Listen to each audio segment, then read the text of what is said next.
Olha o João aí, João foi jogar bola, machucou o pé. Jogador caro, né? Foi chutar a bola e errou, chutou o chão. Aí tem um irmão aqui da igreja de manhãzinha, ele pegou o celular, falou: João, vem aqui. Aí mostrou uma bola, falou: tá vendo isso aqui? Isso aqui é uma bola. Quando você for chutar, chute a bola. Aí mostrou a grama, falou: isso aqui é o chão. Não chuta o chão, chuta a bola, né? É o amigo, né, João? Acabou o culto, ele ficou esperando lá na sede, falou: bola, chão. Às vezes a gente tem uns imprevistos, irmãos, na vida, e se a gente não tomar cuidado, a gente permite que algumas coisas que não são graves, né, tão graves, que tira a gente de participar, de receber uma bênção, né? A gente não pode deixar nada impedir. Se já aconteceu alguma vez, você, no dia de ir para a igreja, tem um imprevisto, aconteceu alguma coisa, é o pneu que fura, né? É criança que chora, é alguma coisa que acontece, e naquele dia assim você faz: Jesus, a não ser coisa assim de evento de força mesmo maior, mas Jesus, eu vou. Quem já foi para o culto que naquele dia você não estava nem com muito ânimo de ir? O que aconteceu? Não tem, todos nós, irmão, né? Um dia que você estava chateado, já foi? Bastante. E valeu a pena? Muito, porque Deus não depende daquilo que a gente sente. Deus depende só daquilo que nós vamos orar e clamar a Ele. Se eu vim, eu não tô num dia legal, mas eu vim. Aqui mesmo Deus já vai me acalmar, vai alegrar o coração. Quando terminar, dê como resolvida a coisa em nome de Jesus. Amém, pessoal? Pessoal, no 1 de Pedro capítulo 2, no versículo 9, é um assunto assim bem importante para nós. 1 de Pedro capítulo 2, versículo 9. Olha o que diz aqui, ó. Mas vós sois a geração eleita, o sacerdócio real, a nação santa, o povo adquirido, para que anuncieis as virtudes daquele que vos chamou das trevas para a sua maravilhosa luz. Então, vejam só, o Senhor Deus, Ele diz, através aqui do apóstolo Pedro, que nós, o povo que aceitou a Jesus, que nós somos a geração eleita. O que é isso? Geração eleita. No nosso tempo, no tempo do Espírito Santo, que começou desde lá do Pentecostes, até agora e até a volta de Jesus, nós vivemos o tempo da geração eleita. O que é isso?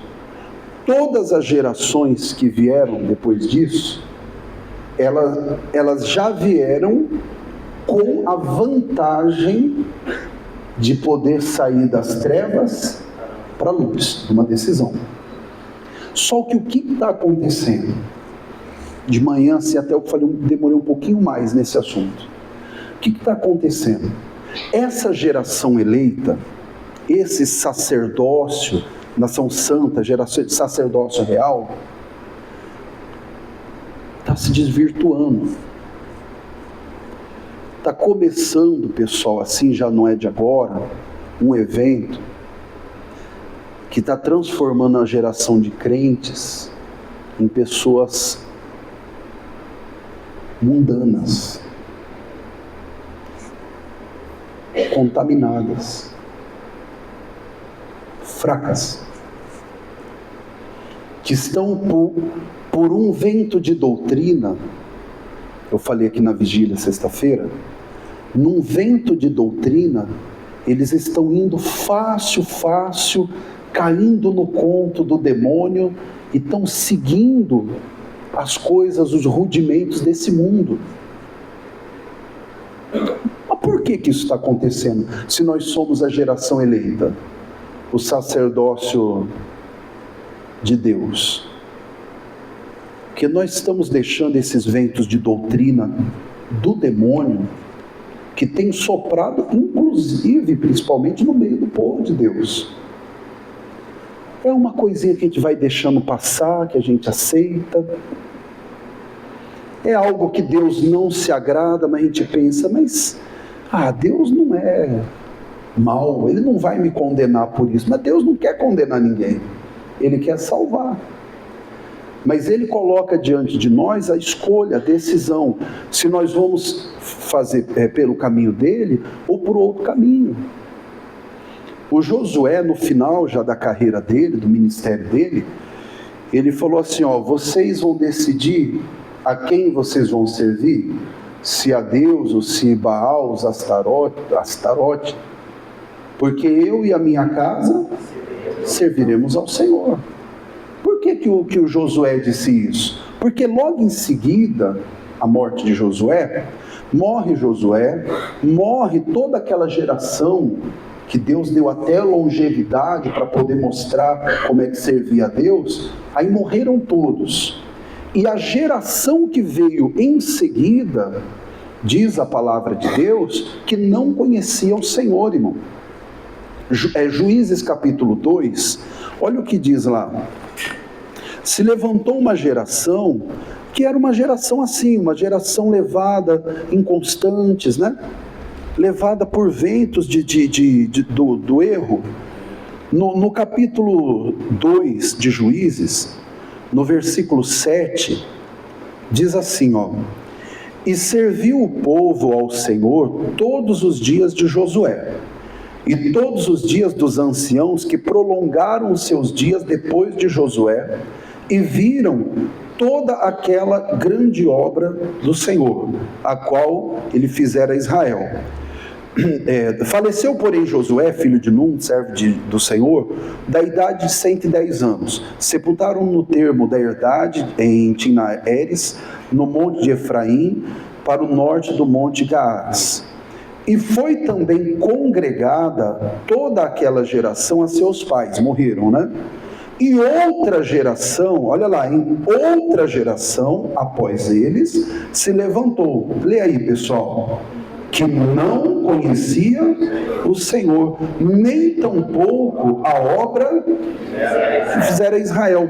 Então fizeram os filhos de Israel, essa geração, né, que se levantou, o que parecia mal aos olhos do Senhor, e serviram aos Baalins, e deixaram o Senhor, Deus de seus pais, que os tirara da terra do Egito, e foram-se após outros deuses, dentre os deuses das gentes que havia ao redor deles, e encurvaram-se a eles e provocaram o que, pessoal? O Senhor a ira. Então se levantou uma geração, entenda, uma geração que era da mesma linhagem do povo liberto, mas essa geração, ela não conheceu o Senhor. Você percebe? Uma geração fraca, tão fraca. Pessoal, olha que absurdo. O Senhor usou Josué para conquistar a terra prometida, né? Onde você pisar a planta do teu pé te darei. Deus falou, e ele foi. Para conquistar a terra, eles, como poder de Deus, colocaram aqueles povos tudo para correr. E esses povos serviam outros deuses. O tempo passou e o povo de Deus foi tomando posse da terra. Essa geração que não conhecia o Senhor, o que ela fez? Pessoal, veja, me perdoe a expressão, mas veja se isso não é um absurdo, né? A geração que não conhecia a Deus, o Deus de Israel, que tinha libertado o povo e introduzido na terra, começou a servir os deuses estranhos daqueles povos. Eles deixaram de servir o Deus que deu a conquista e passaram a servir os deuses que foram derrotados. Percebeu? É absurdo. Eles começaram a servir aqueles deuses estranhos, mas que poder que tinha aqueles deuses contra o nosso Deus? Nenhum. Vocês conseguiram entender isso? Eles deixam o Deus Todo-Poderoso que deu a conquista e começam a servir os deuses estranhos que eram os derrotados da terra. Prostituir. E outras coisas erradas que eles foram fazendo. Idolatria, feitiçaria, adivinhação, consultar as estrelas. E isso até hoje tem. Mas como pode? É porque eles não conheciam o Senhor, irmão. Saber que Deus é bom, que tem poder, que Ele liberta, que Ele faz a obra. Amém. Mas eu tenho que conhecer esse Deus. Eu tenho que ter experiência com Ele. Nós somos a geração eleita, irmão. É nossa missão. Volta lá no 1 de Pedro 2,9. Olha qual é a nossa missão. 1 de Pedro 2,9, que é a base da mensagem. A nossa missão, vós sois geração eleita, sacerdócio real, nação santa, povo adquirido, para que anuncieis as virtudes daquele que vos chamou das trevas, da terra do Egito, para a terra prometida. Nós temos que anunciar, ensinar os nossos jovens, os nossos filhos, os nossos irmãos, que santidade convém à casa de Deus. Que quem vive no erro, ele aceita Jesus, não para Jesus dar para ele um alívio e ele continua. Não, você mesmo desse jeito, errado, assim, fazendo tudo errado. Não, se você aceitar Jesus, você vai sentir uma tranquilidade, mesmo continuando no erro. Não vai não. Não vai não. Se eu aceito Jesus e continuo fazendo as mesmas coisas, eu não vou sentir paz. Vou continuar sentindo perturbação. Por quê? Porque Ele não me tirou das trevas para me manter nas trevas, né? Ele me tirou das trevas para uma mudança de comportamento. Trevas e luz. Se mistura trevas e luz? Então, posso estar enganado na interpretação, mas o único momento que trevas e luz pareciam que estavam juntas foi lá quando Deus cria todas as coisas, que Ele faz separação entre luz e trevas. Dali eu não sei explicar como que é isso, mas Deus separou. Porque para nós sempre foi separado, né? Mas quem fez essa divisão foi Deus. Ele chamou a luz dia e a treva noite. E depois, tudo que é trevas, nós entendemos como aquilo que é errado, e tudo aquilo que é luz, que é de Deus, que é bênção. Então Deus separou, e não se misturam mais. E como que eu sou da luz e vivo no comportamento das trevas? Quem está entendendo, pessoal? Nós somos geração eleita, nação santa de Deus, sacerdócio, para ensinar. Falou, olha, isso aqui tem que mudar. Esse aqui é um comportamento que... Quer ver só uma coisa? Nós não somos perfeitos, correto? Eu não sou, você não é. Mas a nossa imperfeição, quando nós aceitamos Jesus, como é que nós trabalhamos com ela? Antes trabalhava assim, eu não sou perfeito, aí vivia do jeito que queria, fazendo o que dava na cabeça. Agora não, agora é assim, eu não sou perfeito, e errei. Peraí, eu errei, sei, eu não sou perfeito, errei. Mas agora que eu sei que isso é errado, eu vou buscar de Deus a misericórdia, a santidade de Deus, e eu vou clamar a minha libertação, e eu não quero mais isso na minha vida e nem no meu coração. Essa é a diferença. Quando você aceita Jesus e vem para a luz, você não consegue mais comungar com as obras das trevas. Aquilo não faz mais para você bem. O que antes dava prazer, agora dá angústia. Fala, meu Deus, me perdoe, Jesus, eu fui falar isso. Eu não vou guardar nada de mal no meu coração. Eu não vou permitir isso. Meu Deus, eu quero santidade. Eu vou me acertar. Ô meu Pai, me ajude. E Ele vai ajudar. É uma geração, irmão, que não conheceu a Deus. E o que ela fez por não conhecer a Deus? Ela se prostituiu. Sabe o que aconteceu? Pessoal, vou fazer uma pergunta para vocês. No deserto, se plantar nasce alguma coisa? No deserto? Não. Você não vai plantar. Quando Deus conduziu o povo pelo deserto, o povo plantava? Não. De onde que vinha a comida deles? Do céu. Muito bem. Era o chamado maná. Quando o povo entra na terra prometida, depois vocês leiam isso. Diz, um pouco antes de conquistar Jericó, diz que o maná do céu cessou, porque acabou o deserto. Não precisa mais de maná. O maná era onde não, se eles plantassem não ia colher. Agora eles entram na terra prometida. Onde eles pisavam, Deus abençoava. O povo empobreceu no deserto? Nem a veste envelheceu, a Bíblia diz. Isso que é roupa, né? Parece calça jeans para homem, né? Dura 40 anos, né? Não. A roupa não envelheceu. O povo foi ali sustentado por Deus. Mas agora terminou o deserto. Aleluias. Acabou o deserto. Agora nós vamos prosperar. E começaram a prosperar, irmão. Eles plantavam, Deus abençoava. Tinha um inimigo, o inimigo corria. Só que aí, quando essa geração aqui se levantou, essa geração não conhecia a Deus. No capítulo 6, de manhã eu não li isso aqui não. Capítulo 6, eu só comentei, mas não li. No capítulo 6, porém os filhos de Israel fizeram o que parecia mal aos olhos do Senhor.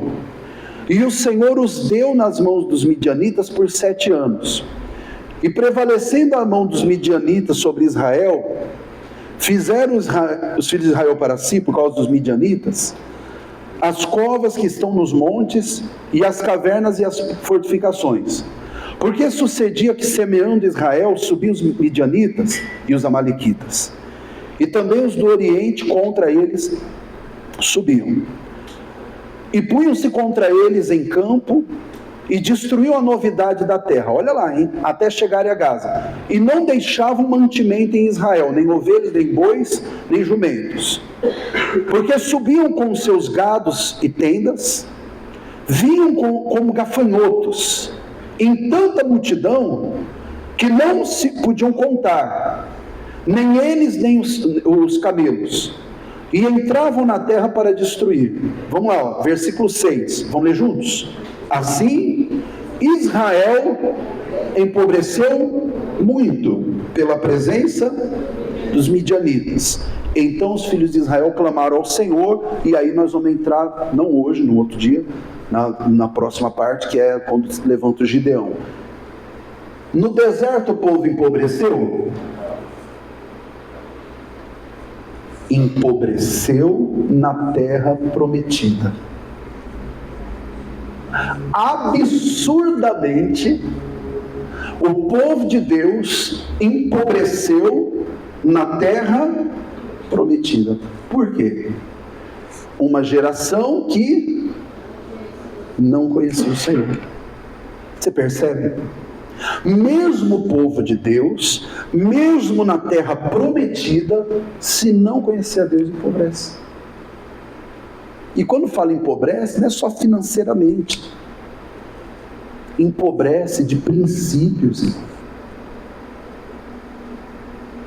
Conversei com uma senhora uma vez, ela até frequentou nosso ministério, isso já tem tempo já, não vou dizer que cidade foi. E ela, uma vez, ela para acompanhar um filho, vou falar assim, um filho, não pode ser uma filha, né? Ela para acompanhar um filho, ela foi num lugar, irmão, assim, tão sujo, de gente que não conhece a Cristo. E aí eu fui conversar com ela, no respeito, assim, no particular, não expus, nem faria isso. Ela ficou brava comigo e saiu da igreja. Ah, pastor, eu tinha que ir para poder acompanhar meu filho. Eu falei, se seu filho for para o inferno, a senhora vai junto? Eu não tenho que compactuar com o pecado do meu filho. Tem que chegar nele e falar, meu filho, você quer ir nesse lugar? Ah, eu quero, se for maior de idade, né? Se for menor, 0. Você quer ir nesse lugar? Ah, eu quero, mas meu filho, poxa vida, você, digamos, né? A palavra de Deus diz que isso não é lugar para filho de Deus, você é filho de Deus, você é minha herança. Salmo 112 diz que a nossa geração será poderosa. Já eu vou ler isso para vocês. E falava para ele, você vai ir, filho? Ah, eu vou. Não, tudo bem. Mas olha, se Jesus voltar, você fica. Se precisar de um livramento, eu não sei se Deus vai te dar. Alguém fala assim, é uma ameaça cristã. Não, vai fazer uma... É a Bíblia. Olha, se Deus te guardar, não é nem por sua causa, é por mim, porque eu vou orar. Mas você está perdendo as bênçãos de Deus. Você pode ser muito feliz. Ah não, mas eu vou mesmo assim. Não, tudo bem. Dá um beijo, um abraço. Ué, vai fazer o quê? Vai amarrar no pé da cama? Não vai. Aí ele vai, tudo bem, você fez sua parte. Lá no evento, lá no show, lá não sei aonde que ele tiver, ou na balada, ou sei lá onde que for que ele tiver, Deus vai falar o coração dele. O Espírito Santo vai trabalhar. Por quê? Porque você, 1 de Pedro 2,9, né? Nós saímos das trevas para a luz para anunciar as virtudes daquele que nos chamou. Não para se calar, com todo amor. Aí o pai e a mãe acham que ama o filho, fazendo tudo que ele gosta, e até vai junto. Quando que ele vai se converter? Meu avô dizia, dia de São Nunca tarde, eu não sei o que é isso. Eu acho que ele nunca chega. Não vai. Por quê? Porque ele olha e ele me vê junto com ele. Quem está entendendo, pessoal? Eu vou dar um exemplo para ninguém se confundir, tá?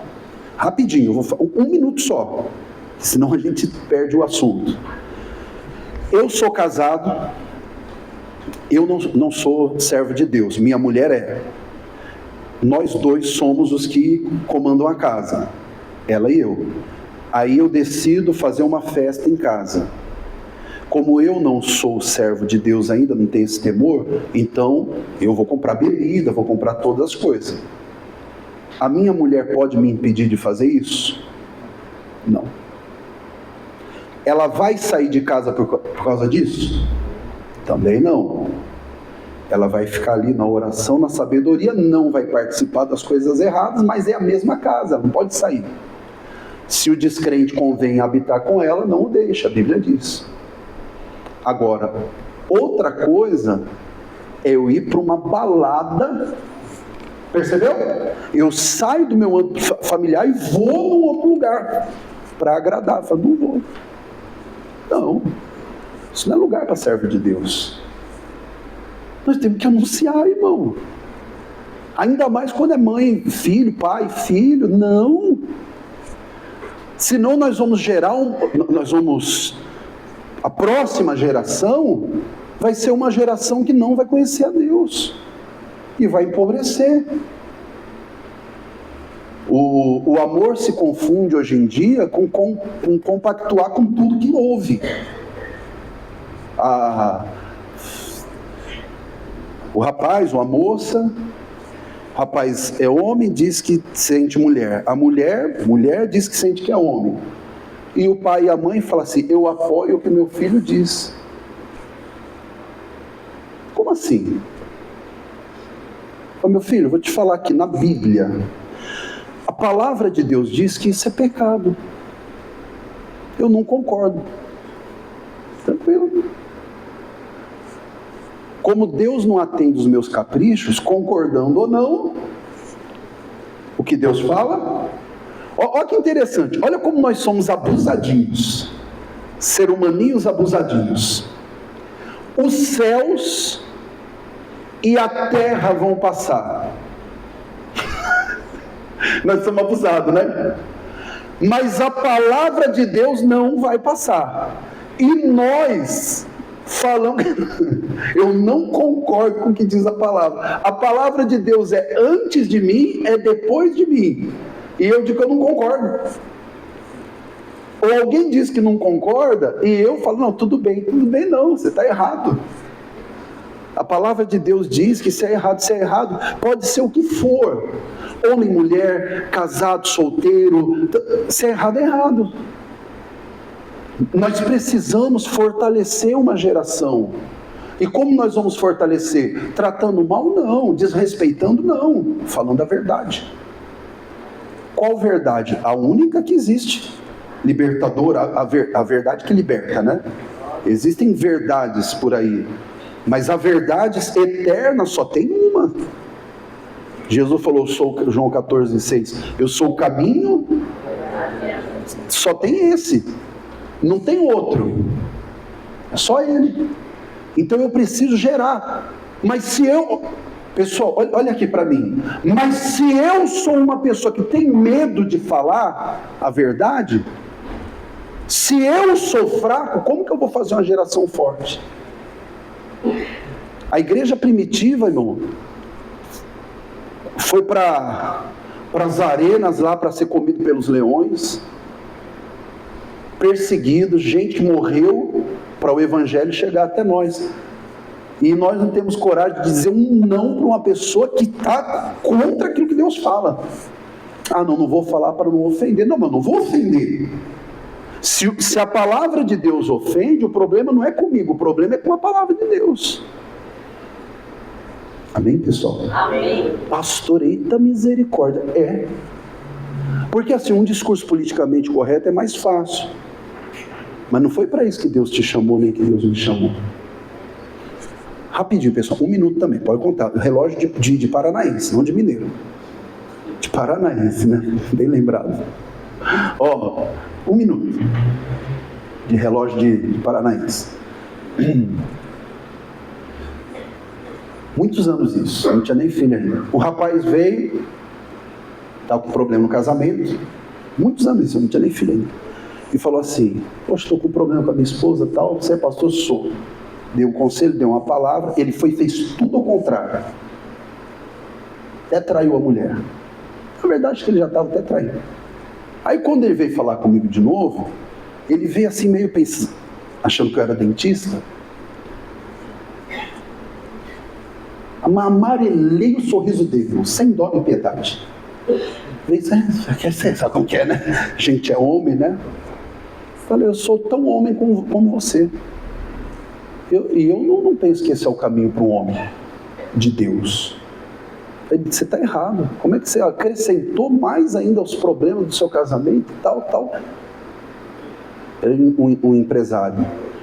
Eu falei, você acabou de colocar assim, a sua vida em sério risco.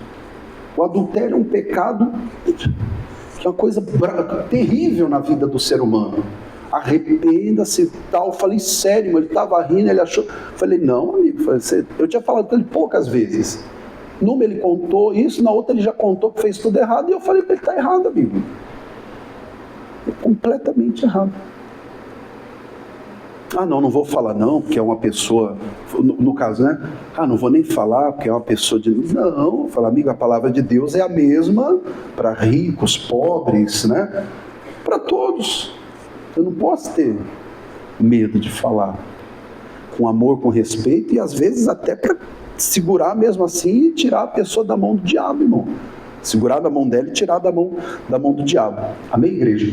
Em nome de Jesus. Pessoal, no Josué 24, finalzinho aí, bem do lado aí dos Juízes, Josué 24. Não está abafado aí não, pessoal, para vocês? Abafado? Não? Vamos lá, Josué 24, versículo 14.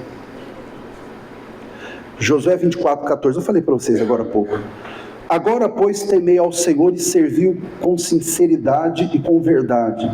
E deitai fora os deuses aos quais serviram vossos pais além do rio e no Egito. E servi ao Senhor. 15. Porém, se vos parece mal aos vossos olhos servir ao Senhor, escolhei hoje a quem servais, se aos deuses a quem serviram os vossos pais, que estavam além do rio, ou os deuses dos amorreus, em cuja terras habitais. Porém,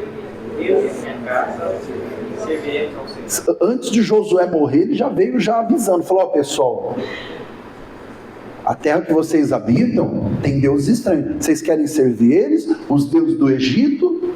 Eu não sei. Sei que eu e a minha casa temos ao Senhor. E aí, pessoal, Josué, quem acompanhou a leitura de Josué deve ter percebido, Josué conduziu o povo assim com direitinho, com autoridade, respeitando a palavra de Deus. Chegou depois, quando ele morre, os anciãos que ficaram tomando conta da igreja, né, após deserto, os anciãos levaram direitinho o povo, tal. De repente surgiu uma geração que não conhecia. Eu não sei exatamente onde que eles erraram, mas como que a próxima geração, como que surge uma geração que não conhece o Senhor? Aí começaram a servir os deuses do mundo. Quando você se converteu, você que já é convertido, o que te chamou a atenção assim que você quis se converter? Que você falou assim: poxa, é isso que eu quero para a minha vida. Você olhou assim para a igreja, quando passava um crente indo para a igreja, você passava em frente a uma igreja, aí ouvia assim, via pessoas lá dentro, aí o coração dava aquela queimada, falava: puxa vida. Teve pessoas que, quando estavam para se converter, falavam: puxa vida, mas eu ainda tenho que mudar algumas coisas. Eu não quero ser crente de qualquer jeito. Quantas vezes eu ouvi isso, irmão? A pessoa fala: não, se for para eu ser crente, né, que assim o povo fala, né? Se for para eu ser crente, eu quero ser direitinho, né? Alguém chegou a ouvir ou falar isso uma vez na vida? Olha quantas pessoas. Não, não, porque eu não quero estar na igreja e fazendo coisa errada igual eu faço, não é assim? Você já ouviu alguém falar isso? Ou você mesmo falou, talvez? Você sabe como que está agora surgindo uma geração? Vem ser crente aqui, porque aqui você pode ser crente e continuar fazendo o que você faz no mundo. Essa é a geração que não conhece a Deus. Você pode ser crente e continuar se prostituindo, bebendo, mentindo. Essa é a geração que não conhece a Deus. Tem uma senhora chamada Lana Holder, foi pastora da Assembleia de Deus um tempo, e até dava testemunho, foi liberta do homossexualismo e tal, chamada homossexualidade agora, para mim é a mesma coisa. E aí, de repente, virou a cabeça e voltou para as práticas e fundou uma igreja. Uma igreja que é voltada para as pessoas evangélicas com opção sexual diferente daquela que a Bíblia diz. Igreja evangélica. Que evangelho é esse? É uma geração que não conhece a Deus. É mais fácil uma pessoa que nunca entrou numa igreja mudar do que uma pessoa dentro de uma igreja desse jeito. Aliás, ela nunca vai mudar. Porque ela entendeu que ela pode continuar se comportando do mesmo jeito e dizendo que serve a Deus. Mas a Bíblia não diz isso. Vocês estão bem atentos assim, irmão? E isso é bom, essa reflexão no coração, porque Deus chamou você e me chamou das trevas para a luz. Deus sabe o quanto pesa na nossa alma quando nós cometemos algum erro. E Deus conhece bem a nossa alma. Quem sabe por isso que nós continuamos em pé. Não é porque nós somos perfeitos, melhor que ninguém. É quando a gente percebe e fala: meu Deus, sabe essa coração aperto, fala: Jesus, me ajuda. Isso é o sinal de que a luz está em nós. Que se teve um comportamento errado e eu acho que não tem nada a ver, então não tem luz. Porque a obra das trevas só se manifesta quando a luz chega e mostra. O arrependimento, segundo Deus, a tristeza, segundo Deus, produz arrependimento. A segundo o mundo só produz remorso. Não devia ter feito isso e continua fazendo, remorso. A tristeza, segundo Deus, meu Deus do céu, que eu não devia ter feito isso. E a pessoa luta com unhas e dentes em consagração a Deus e se transforma. Foi assim que aconteceu com você e comigo. E, aliás, é assim que continua, né? Até o último dia da nossa vida. Amém, pessoal? Nós não saímos do Egito para ficar na terra prometida servindo os deuses do Egito, nem os deuses da terra prometida, não. Nós viemos para servir o nosso Pai. Diga glória a Jesus. Pessoal, vai para o Salmo 12. Vamos dar uma caminhada no Salmo aqui, rápido.